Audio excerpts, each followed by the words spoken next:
I'm Keanu Reeves. Yeah. He is Amber Heard. No. I'm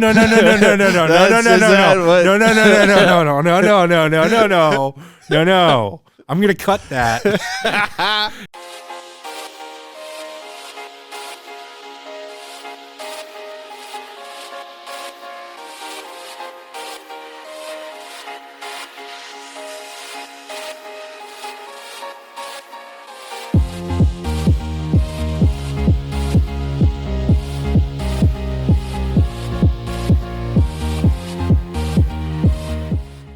Hello and welcome to another edition of Popcorn Bucket List. I am in a much more calmer mood this week.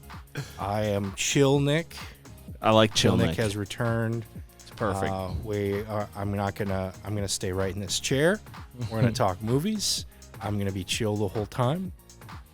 That being said, let's move on to our opening segment. Ezra Miller has left out a statement. This isn't gonna trigger me at all. Yeah, so we are going to talk a little bit more about this again. Not too into detail because there are some things that are still going to be developing here. But yeah, so a couple days ago, Ezra Miller, Man on the Run, and that is not a reference to the Flash movie, had released a statement. Statement here saying, having recently gone through a time of intense crisis, I now understand that I am suffering complex mental health issues and have begun ongoing treatment.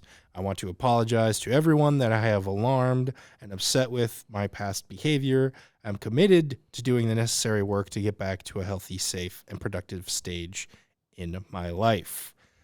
Do we forgive him based on this statement alone, do you think? I have to agree, based on the statement alone. I, generally speaking, hate these apology statements, apology videos, because they're always so fake to me. Yep. This one especially.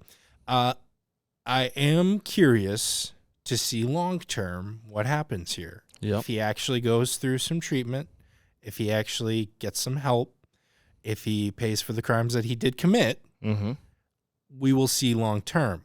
That being said, I still think Warner Brothers has some decisions here with this Flash movie. Yep. Specifically, I still think recasting the character is something they should definitely be looking at. So, here. How much of the Flash movie is done? It's pretty much done, I think. Like, so most of the filming and everything? Filming is completely done. I think they're in post-production. This is very similar to where the stage was with Batgirl. Is filming was done. Then they canceled that. Yeah. So why can't... I'm just saying, why would they maybe not just cancel it? I think they probably have more money invested in this than that they did is in definitely Batgirl. part of it. There's definitely.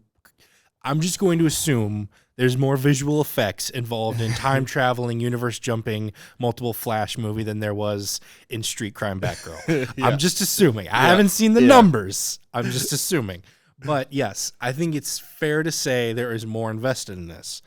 I also think one of the reasons why it's hard to recast and reshoot this is if you do look at the trailer, it is multiple versions of Flash.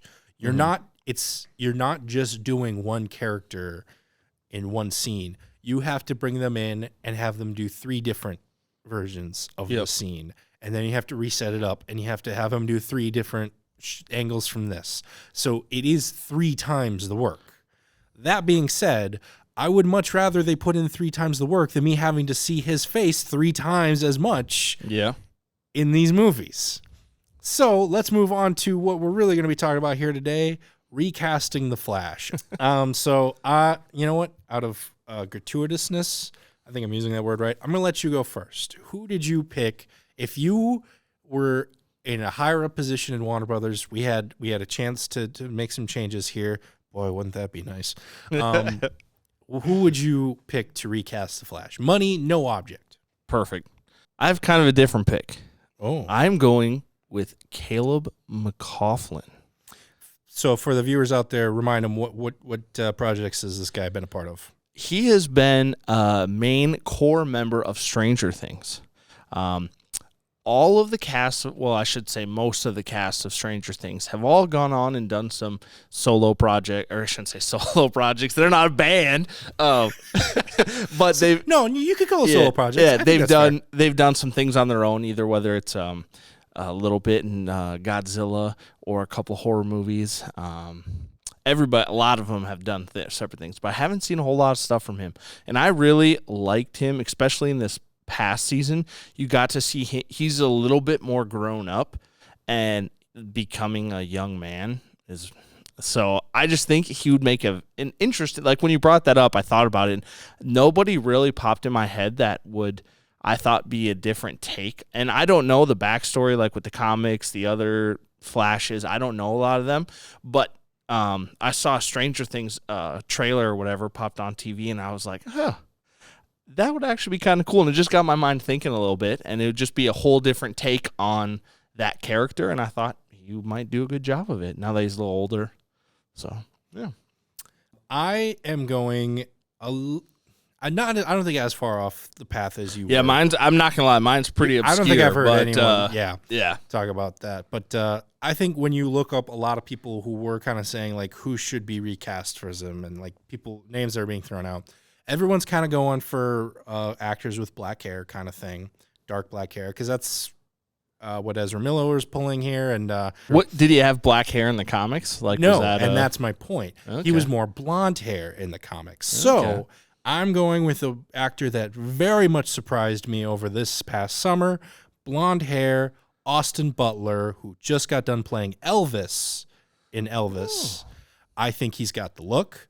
I think he's got the hair.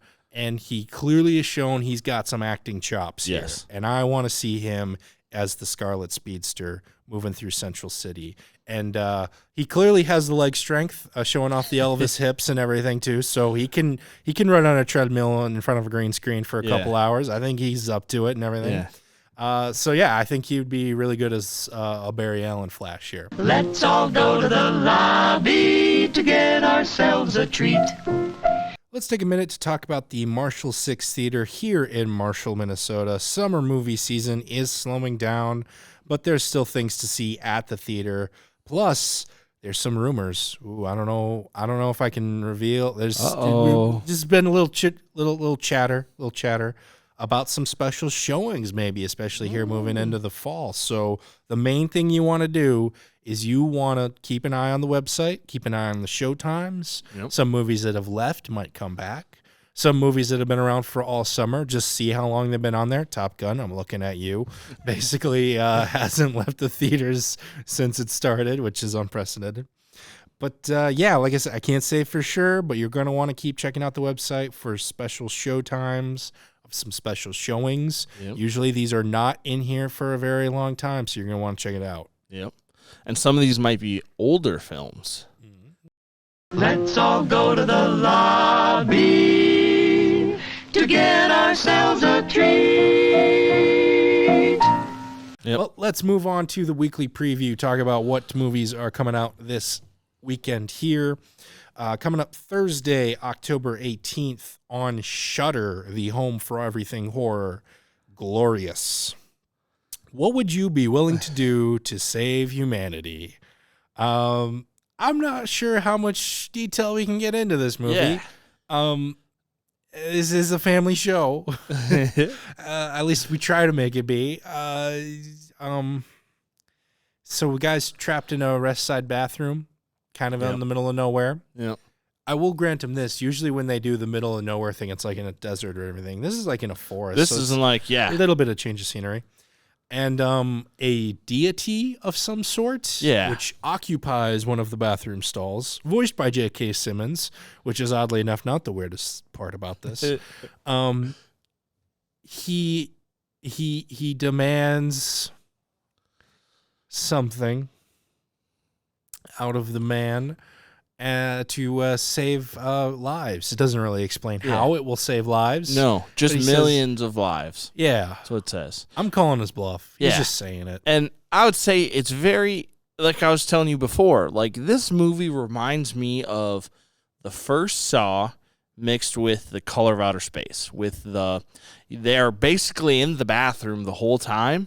However, it looks like there's scenes where you're traveling through the multiverse and like looking at like big star clusters and gas particles and stuff. So like, that's what it reminds me of. And like throughout the trailer, he gets progressively more and more bloody, but it doesn't look like he's in pain. So like, is that his blood? Is that somebody else's blood? Like, what's happening? Yeah. And the whole time J.K. Simmons is talking to him through a hole in between the two stalls. And we're going to leave it at that. You can either put the rest of it together yourself, or you're too young and you shouldn't be working on this equation at all. Yeah. So it's interesting. Let's move on. Let's move on to Friday. Friday, best day of the week. Friday, August 19th. The big one coming out is Beast, an Idris Elba movie. It's basically Idris Elba versus a lion. Mm-hmm. That's pretty much all the trailer shows here and everything. With no Asgardian powers. No Asgardian powers. Look, I know Idris Elba is awesome. He could probably beat me in a fight 9 times out of 10. And the only reason, 10 times out of 10. Well, the only reason why I win that 10th one is because he's so exhausted from beating me 9 times in a row that I finally get him. All right. But this movie makes it look like it ends with him going hand to hand with a lion. Yeah. Well, Liam Neeson went hand to hand with some. We don't know if he survived wolves. that fight. It cuts. We don't know if he's going to survive this fight. He better not survive that fight. It's a lion. True. But it looks like he shot it like 10 times in the trailer. No, it looks like he misses it 10 times in the trailer. In the trailer, they show like 4 times where he's got the gun and the lion is charging him and he like does the last second pull up. They show that like 4 times from like 4 different from fights. Your mistakes, bro. Yeah. And he's even got the friend who's like the safari guide, safari expert over. He like walks into the water. I'm like, what are you doing that? That's alerting the lion of where you are. Yeah. I mean, I guess you would hear it then come into the water because like cats don't like water, I guess, or whatever. This is a big cat. Unless that's a stereotype. I don't know. I'm not a safari expert. Yeah, I don't know. Let us know. Cats, water, yay, nay. Yeah, big cats and water. But speaking of fighting, Dragon Ball Superhero is also coming out in theaters here this weekend. Admittedly, I don't know much about the Dragon Ball universe. I haven't followed too much of it. I know you gotta get the 7 Dragon Balls. It gives you a dragon that grants wishes. It's a lot of fighting. It's a lot of yelling and a lot of which big hair. Yeah, big hair, very big, bigger hair than rock bands in the 80s. Yes, hair. Yeah. I'm excited for it. When I was growing up, I used to stay up super late, and on Adult Swim, they would have Toonami every, like, it wasn't every night, it was just sometimes, and they would show Dragon Ball Z and Dragon Ball, I don't remember the other ones, but I would stay up and watch it. Have no idea what the plot is because they're just random episodes, but I just loved it. It was fighting, it was action, it was cool. I really liked Goku. I just thought he was the man. Vegeta, they're all Cell right down there. It's awesome. It was fun, and I saw the trailer and I was like, this is a new movie? I find it interesting. There's a point in the trailer where like he's like motivating the hero. It's like, you are going to have the power to save everyone and everything. As he's saying it, I don't know if he is the cause of this explosion, but as he's saying it, there's like an atomic bomb explosion going off that's like taking up a whole continent. And I've just got to assume it's somebody's like super punch at this point. And I'm like, how is this saving anyone? That's a whole lot of people that are dead. This is worse than Man of Steel when he was supposed to save everyone. Yeah. And it's just, well, there goes all of downtown. That's it. I'm going to save everyone as I throw General Zod into a building. Yep. Yeah. I'm saving you all. I got a lot of issues with That's Man the of Steel. snap heard around the world. Yeah, the first snap heard around the world. Oh, that's very true. Very true. We beat Marvel to one thing. Eat that. We did it. Eat we that. did it. Nothing. We performed a snap before Marvel did. We did it. Let's move on then to some number 1 recommends. Ryan, I'll let you go first this week. One of my favorite movies of all time I recently came across in my DVD collection, which used to be a VHS collection prior, is a movie called Lloyd. So this film stars a young Todd Bosley. You might remember him from like Facing the Giants, some of those kid movies from the 90s. He was in a lot of those. Hasn't done a whole lot lately, but it's a super short, funny comedy about a kid that gets bullied. We all get bullied every once in a while. And he gets some magic lessons from his friend Tom Arnold. And he fights against the bullies, and there's a big spaghetti thing and a big cactus suit. It's awesome. It's a wonderful little film. You should definitely watch it. The more and more you explain this movie to me, the more and more confused I am by it. It's Like, so good. You've talked to me a little bit about it before, and I was like, okay, that's kind of weird. And then, like, just hearing you talk about it now, I'm like, well, that's wow. Honestly, when you first said Lloyd, I thought it was like the prequel to Dumb and Dumber. No, We're gonna follow Lloyd. No. So my number one recommend, I didn't get a chance to watch a lot of movies this week because I kind of got sucked into Whose Line Is It Anyway? I found it on HBO Max, and I just kind of went with it there for a while. These guys are some of the funniest human beings on this planet, some of the greatest improvers. You see some of the things they're doing, and I was kind of like in my head trying to be like, oh, what would I do kind of in that moment or whatever. And like, especially with the hoedown, it's hard enough to find like words that rhyme in that moment, but to make it as funny as it is. Yeah. On YouTube, you can find compilations all over the place, funniest moments. Truth is, you could pick any clip from any video, any episode, and you'd have a good compilation right there. Any clip, anytime. So I love them. The show's still going on, believe it or not. Pretty much the same cast. I think it's just it's not Drew Carey hosting anymore. But sometimes they have special guest stars and whatnot. So yeah, go check it out on HBO Max. And if you have any of your own movie recommendations, let us know down in the comments down below, or if you see us on the streets. Unless I'm on like the phone or eating or just kind of talking or breathing, just don't bother me. Bother him, and he'll let me. Come find me. Tell me. Yeah. I love to watch random things. I'm a true celebrity right now. Yeah. I'm just like, don't talk. Just talk to my agent, man. Yeah, you can talk to me. I am like Keanu Reeves, and Nick is like Tom Cruise. Minus the Scientology part. More or less. I've gone to church with you. Yeah. So are you calling your church Scientology? No. Yeah. For myself and Ryan Meyerberg, thank you so much for watching, and we will see you at the movies.